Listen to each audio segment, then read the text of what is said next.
இன்னைக்கு நம்ம ரிவ்யூவில் பார்க்க போகிற படம் தான் இது கதிர்வேலன் காதல். ரெட் ஜெயண்ட் மூவிஸ் பிரம்மாண்டமான முறையில் தயாரித்த படம் தான் இது கதிர்வேலன் காதல். பிரபாகரன் டைரக்ஷனில் சுந்தர பாண்டியனுக்கு அப்புறம் வர படம். அதே மாதிரி உதயநிதி ஸ்டாலினுக்கு ஓகேக்கு அப்புறம் வர படம். நயன்தாராவுக்கு ராஜா ராணிங்கிற மிகப்பெரிய ஹிட்டுக்கு அப்புறம் வர படம். அதனால் எதிர்பார்ப்பும் எக்ஸ்பெக்ட் ரொம்ப அதிகமாக இருந்ததுனால இந்த படத்தை இந்த முறை கோவை குலகிரி குரூப்போட தான் போனோம். லாஸ்ட் டைம் மதுரை குரூப்பு போன மாதிரி இந்த வாட்டி கோவை குரூப்போட போயிருந்தோம். படத்தில் போய் பார்க்குறப்ப இந்த கதை அப்படின்னு எடுத்துட்டிங்கன்னா ஏதோ சொல்கிறதுனே இல்லை, ஒன்றும் பெருசாக இல்லை. ஒரு லவ் ஸ்டோரி. அதை ஏதோ ஃபன்னாக சொல்லணும்னு நினச்சிட்டு சொல்லியிருக்காங்க. அது பெருசாக ஒன்றும் நம்மளை இம்ப்ரெஸ் பண்ணலை, அப்படி தான் சொல்லணும். ஓகேல ரொம்ப ஜாலியாக கேஷுவலாக நடித்த இந்த உதயநிதி ஸ்டாலின் இந்த படத்தில் பார்த்தீங்கன்னா எப்போ பார்த்தாலும் அவர் ரொம்ப ஒரு மாதிரி வயிற்றை இக்கிக்கிட்டு ஒரு மாதிரி ஸ்ட்ரைட்டாக நிற்கணுங்கிற மாதிரி ஒரு பொசிஷன்லேயே ஒரு மாதிரி ஆர்டிஃபிஷியலான நடிப்பு அவர்கிட்ட ரொம்ப அதிகமாக இருந்தது. டான்ஸில் நல்ல இம்ப்ரூவ்மெண்ட்டு. டான்ஸில் நல்ல இம்ப்ரூவ் மாதிரி காமெடி சென்ஸ்லாம் அவருக்கு போன படத்தை விட இந்த படத்தில் கொஞ்சம் பெட்டராக பண்ணியிருக்காரு அப்படின்னு தான் சொல்லணும். அவர் போர்ஷன் வரைக்கும் ஓகேவோட அவர்கிட்ட மெச்சூரிட்டி நல்லா தெரியுது நடிப்பில். படத்தை முழுச கூட்டத்தை வர வைக்கிறதா இருக்கட்டும், படத்தில் கிரிப்பாக இருக்க வைக்கிறதா இருக்கட்டும், இது எல்லாமே நயன்தாரா இல்லாட்டி இந்த படம் ரொம்ப ஒரு கிராஃப் கீழே இறங்கின நிலைமையில தான் இருந்திருக்கும். ஏன்னா அந்த படத்துக்கு ஒரு மிகப்பெரிய எலிவேஷனே அவங்க தான். அவங்க screen presence, dress, appearance, dance moments, dialogue delivery எல்லாமே பார்த்தீங்கன்னா ஃபஸ்ட் கிளாஸ். என்னப்பா மாப்பிள்ளை சொல்கிறேன் ரொம்ப வலிகிறேன்னு. அது ஓகே, அது ஒன்றும் பண்ண முடியாதுன்னு வச்சுங்களேன். ஏன்னா முழுக்க நயன்தாராவை நம்பி தான் இந்த படத்தை ஓடுது. ஓகேல சந்தானத்தை நம்பி தான் படம், சந்தானத்தை சுற்றி படம் வரும். அதாவது இவர் உதயநிதி ஸ்டாலின் ஹீரோ வந்தாலும் சந்தானத்தை நம்பி தான் படம் ஓடும். இந்த படத்தில் பார்த்தீங்கன்னா அதனால் உதயநிதி ஸ்டாலினை கொஞ்சம் தூக்கி சந்தானத்தை அடக்கி வாசிக்க வைக்கணும்னு வச்சு என்ன பண்ணிட்டாங்கன்னா படத்தில் காமெடி சீன் பெருசாக எடுபடவே இல்லை. ஒரு சீன் கூட விழுந்து சரியா மாறல. லாஸ்ட் வீக் பண்ணாயிரம் 10 மணி படம் பார்த்தோம். அந்த படம் அவர் ஒரு காமெடி படம் இல்லைன்னா கூட பாலா வர சீன்லாம் பார்த்தீங்கன்னா பயங்கர ஜாலியாக இருக்கும். மக்கள் நல்லா வாய்விட்டு சொல்லிச்சாங்க. இந்த படத்தில் அந்த மாதிரி எதுவுமே இல்லை. பட் ஆனால் கேமரா படத்தில் ரொம்ப நல்லா எடுத்திருக்காங்க. நடிப்புன்னு பார்த்தீங்கன்னா உதயநிதி ஸ்டாலின், நயன்தாரா, பழைய வனிதா, சாயா சிங் வரப்போ ஆச்சரியமான விஷயம் என்னன்னா ரசிகர்லாம் பயங்கர சவுண்டு கொடுத்தாங்க. இன்னும் அவங்க ராசா மன்மத ராசா நினப்பில் இருக்காங்கன்னு நினைக்கிறோம். சாயா சிங்கு ஒரு வித்தியாசமான வரவேற்பு கிடைச்சது மிகப்பெரிய ஒரு ஆச்சரியமான விஷயம். இன்டர்வல் வந்துடுச்சு, அப்புறம் மறுபடியும் படம் ஸ்டார்ட் ஆகிடுச்சு, படம் முடிஞ்சாயிடுச்சு. இது எந்த ஃபீலிங்குமே புதுசாக கொடுக்கல. அதுக்காக இன்றைக்கி நம்ம இந்த மென்டாலிட்டியில் நம்ம இன்றைக்கி ஓப்பனிங் ஷோ பார்க்குறப்ப நார்மலாக பார்த்தீங்கன்னா எக்ஸ்பெக்டேஷன் அதிகமாக பார்க்குறோம். எப்பயுமே வர்றப்ப எந்த படமே ரொம்ப பிடிச்சதுன்னு நம்மளால் சொல்லவே முடியல.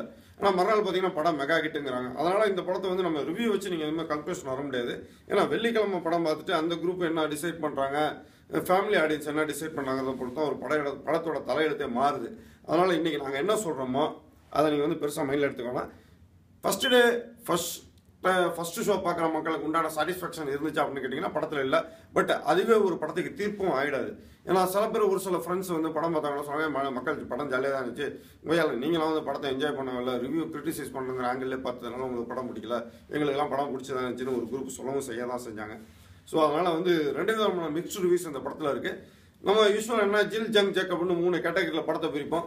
இந்த படத்தை பொறுத்த வரைக்கும் மறுபடியும் நாங்கள் ஒரு குழப்பமான சூழ்நிலை இருக்கிறதுனால ஜங் அந்த இதில் வரும், அதாவது மிடில் வைக்கிறோம்.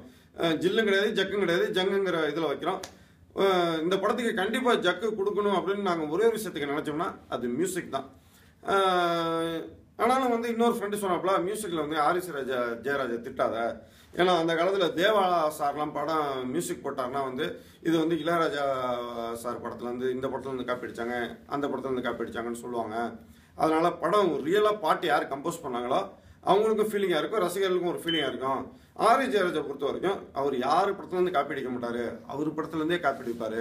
மின்னலையிலேருந்து அவர் போட்ட டியூனையை வித்தியாசம் மாற்றி ஒரே தோசையை திருப்பி போட்டாலும் நான் வேற யாரையும் காப்பி அடிக்க மாட்டேன், என்ன நானே தான் காப்பி அடிப்பேங்கிற கம்பீரமாக ஒரு மியூசிக் டைரக்டரு அப்படிங்கிற ஒரு படத்தை அவர் கொடுத்துருக்குறாங்க. சந்தானம் இந்த படத்தில் பெருசாக சுத்தமாக சோபிக்கவே இல்லை. பர்பஸாக ஒரு அமுக்கி விட்டாங்களா என்னன்னு தெரில. ஏன்னா உதயநிதி ஸ்டாலினை கொஞ்சம் எலிவேட் பண்ணி காட்டணுன்னு அவர் வந்து போன படத்தில் ஓகேல வந்து நல்ல ஸ்பேஸ் இருக்கும். இந்த படத்தில் அவருக்கு பெரிய ஸ்பேஸ் இல்லை. உதயநிதி ஸ்டாலின் வந்து டான்ஸ் வைஸ் நல்லா இம்ப்ரூவ் பண்ணியிருக்காரு. லுக்கு, டைலாக் டெலிவரி அதெல்லாம் இம்ப்ரூவ் பண்ணியிருக்காரு. பட் ஆனால் எல்லா சமயமுமே தைக்கிட்டு ஒரு மாதிரி ஸ்டிப்பாக இருக்கணும்னு நினைக்கிற மாதிரியே இருக்கிற மாதிரி நமக்கு ஒரு ஃபீலிங் இருக்குது. அது உண்மையில இப்படி நினச்சி பண்ணாரான்னு தெரில.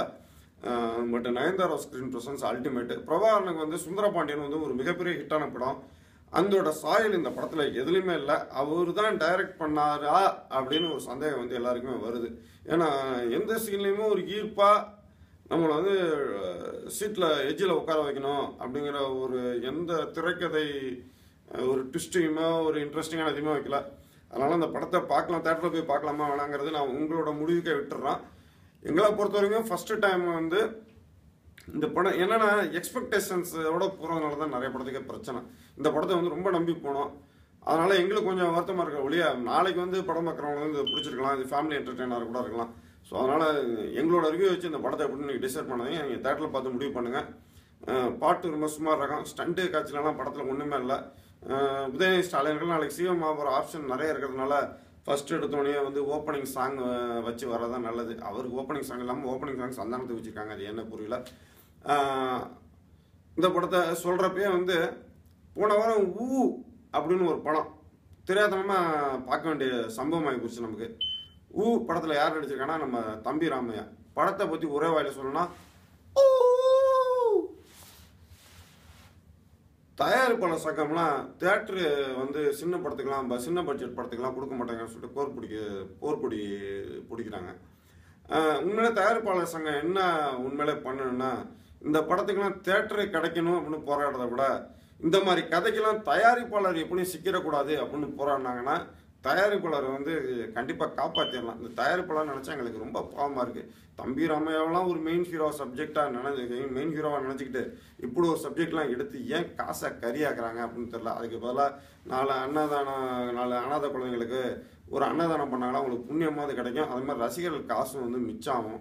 இதுக்கு தேட்டரு கிடைக்கலங்கிற ஒரு பெரிய மன ஆதங்கமும் ஓயும். அதை வந்து மனசில் வச்சுக்கணும். எனிவே ஏப்ரல் 14 சூப்பர் ஸ்டார் ரஜினிகாந்தோட படம் ரிலீஸ் ஆகுதுன்னு சொல்லிட்டாங்க. அதனால் ரஜினி ரசிகர்லாம் பெருசாக கொந்தளிச்சிக்கிட்டு இருக்காங்க. 28ஆம் தேதி பாட்டு ரிலீஸ் பண்ணாலும் அது வேறு தனியாக ஆர்ப்பாட்டம் போயிட்டுருக்கு. ஆல்ரெடி செலிப்ரேஷன் எல்லாம் ஸ்டார்ட் ஆனதுனால அடுத்து கோச்சரான் மியூசிக் ரிவ்யூவில் உங்களை சந்திக்கிறேன். அது வரைக்கும் நன்றி, வணக்கம்.